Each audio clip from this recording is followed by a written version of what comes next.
হয়ে গেছে। তো এখন বাজে 11টা, আমি এখন উঠলাম ঘুম থেকে।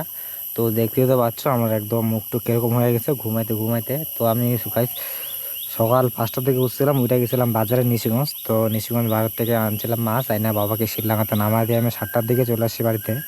আচ্ছা ঘুমাইছি, ঘুম থেকে উঠলাম। তো এখন উঠলাম 11টা বাজে। তো এখন আবার একটু পরে যাবো বাবাকে আনতে বাজারে। আর গাইস মনে হচ্ছিলো যে কিছুক্ষণ আগে মনে হচ্ছে বৃষ্টি হয়েছিল, তো আমি টের পাইনি বৃষ্টি হইলো কি না হইলো। তো এখানে দেখি যে আমাদের ধান যেখানে রাখি সেখানে দিকে জল জমে আছে, আর আমরা এখানে ধান শুকাতে দিয়েছিলাম। তো আজকে দেখতে পাচ্ছ একদম জলে জল হয়ে গেছে। তো আজকে আর ধান শুকাতে দেওয়া হবে না। তো আজকে ভাবলাম জায়গায় সারাদিন ফল খেয়ে কাটাবো। তো আমাদের গ্রামে গাছ প্রচণ্ড দেখি ফলের গাছ। তো আজকে তোমাদেরকে দেখাবো তো আমাদের গ্রামে কী কী ফল পাওয়া যায়। তো সব কিছুই পাওয়া যায় কম বেশি, তো শুধু আপেলটা বাদ দিয়ে আর সব কিছুই পাওয়া যায়। তো তোমাদেরকে আজকে সব কিছু শেয়ার করবো। তারপর গাছ আমি আসছিলাম বাবাকে নিতে। তো সকালে বাবাকে রেখে গেছিলাম আর এখন আসলাম নিতে। তো আইসে দেখি যে একটা পাগল, তো পাগলটা মাথা চুল টুল টানছিল। তো কিছুদিন আগে আমাদের বাড়িতেও গেছিলো গাইস। তো আমরা খাবার দিয়েছিলাম, তো খাওয়া দাওয়া করে আবার চলেও গেছিলো। পাগলটা খুব ভালো ভালো ছিল। আর আজকে আবার দেখা হয়ে গেলো। আজকে ভাবছিলাম গাছ কিছু সাহায্য করব। তো পকেটে হাত দিয়ে দেখে গেছি পকেটে 1 টাকাও নাই। তো ওকে সাহায্য করার ক্ষমতা হয়তো আমার নাই। তো গাইস ও যেমন বেকার, তো ওর মতন আমিও একটা বেকার ছেলে। তো ওকে সাহায্য করার ক্ষমতা আমার নাই, তাই আর কি সাহায্য করতে পারলাম না। তো হয়তো তোমরা যদি একটু ভালোবাসা দিতে আমাকে, তাহলে হয়তো অনেক পাগলকে আমি সাহায্য করতাম। তো অনেক পাগলের সঙ্গে দেখা হয়, কিন্তু টাকার অভাবে গেছে আমি সাহায্য করতে পারি না কাউকে। তো কাজে আমি ফাইনালি চলে আসলাম বাড়িতে, আর আমি এখন যাব খেজুর খাইতে। তো সবার প্রথমে যাচ্ছে খেজুর খাইতে। তো এখানে দেখি আবার মাল্লি দিয়ে বান দিয়ে রাখছে, তো বানের উপর দিয়ে যাইতে লাগবে আমার। তো গাছ ফাইনালি চলে আসলাম নদী এবারে। তো দেখতে পাচ্ছ খেজুর গাছ। তো আমি খেজুরগুলো পারবো কীভাবে জানি না। তো আমি খালি হাতে চলে আসছি, আর একটা বাঁশ নিয়ে আসলে হয়তো পারতে পারতাম। তো দেখি গাছ ঢেল দিয়ে যদি পরে কিছু তো খাবো, আর না হলে চলে যাব। তো গাছটা অনেকটাই উঁচা। তারপরে যাব আমি আম খাইতে, তারপরে যাব আমি জাম খাইতে। তো সব কিছু তোমাদেরকে দেখাবো। আজকের ব্লগটা খুব ধামাকাদার হতে চলেছে। আর গাইস আমার এই ব্লগগুলো তোমাদের কাছে কীরকম লাগে অবশ্যই কিন্তু কমেন্টে বলবে। আর যদি ভালো লেগে থাকে তাহলে কিন্তু চ্যানেলটা সাবস্ক্রাইব করতে ভুলবে না। তো গাইস ঢেল তো দিলাম, তো একটাও পড়লো না। তো খেজুরের কিন্তু ইয়েগুলা বোটাগুলো খুবই শক্ত, তো ঢেল দিলে অত সহজে পড়ে না। আর এইখানে আশেপাশে কোনো পাথরও নাই, তো মাটি দিয়ে ঢেল দিলে পড়বে না। আর আমার কাছে কোনো লাঠিও নাই যে লাঠি দিয়ে পারবো। তো গাইস আর কি করার, তো এখন বাড়িতে চলে যাব। বাড়িতে চলে যাব বলতে আরেক জায়গায় যাব, এখন জঙ্গলের ভিতরে। তো এখানে যাব আম খাইতে। তো গাইস ফাইনালি চলে আসলাম আমি জাম গাছে। তো আম নিয়ে উঠে পড়লাম জাম গাছের উপরে। তো জাম গাছে ওঠা যায় না দুপুরবেলা, তবুও আমি উঠে পড়লাম। তো কী হবে হোক। তো দেখতে পাচ্ছ আম আমার হাতে। তো আমটা আমাদের এই গাছের। তো আমটা জানি না মিষ্টি হবে নাকি টক হবে।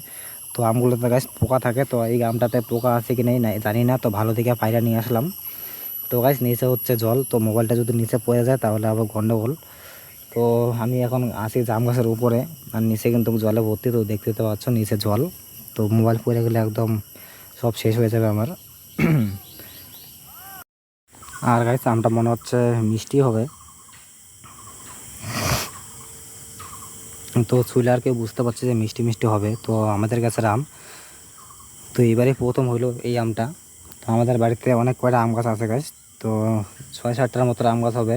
তো অনেক বড় বড় আম গাছ, তো একটা মাত্র ছোটো আম গাছ। তো সবগুলোতে আম হয় নাই, তো একটাতে আম হয়েছে। আর গেছে এখানে আমার ভয় ভয় লাগছে, কেননা যদি পড়ে যায় নিচে।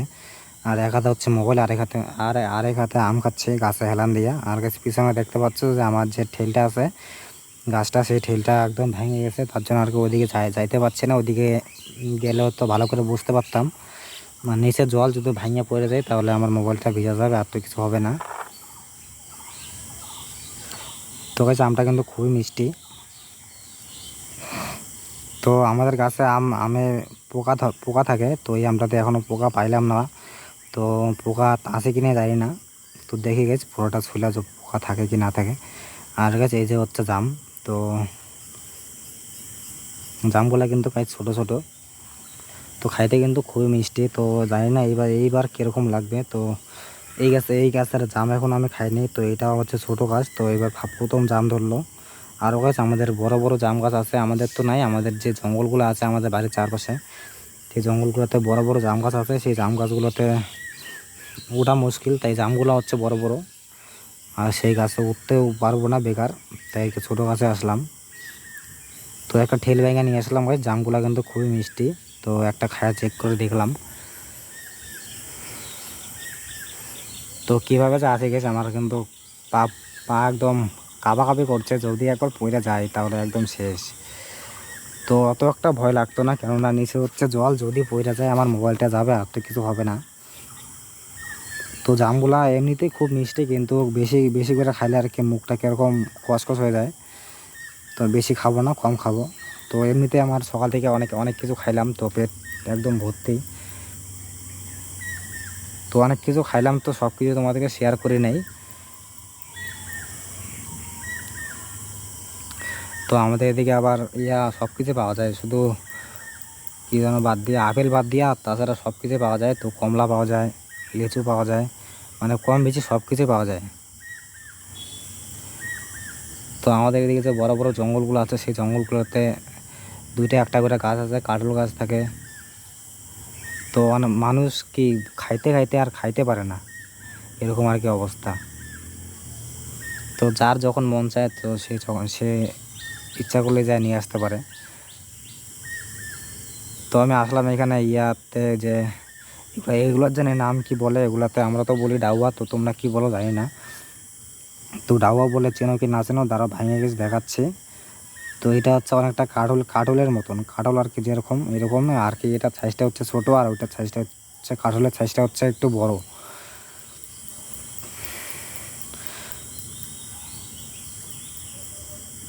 তো এই জায়গায় কিন্তু গাছ ভাঙে পড়ছিল ঝড়ের কারণে, তার কারণে আর কি ডাবাগুলো আমি পাইলাম, না হলে পাইতাম না।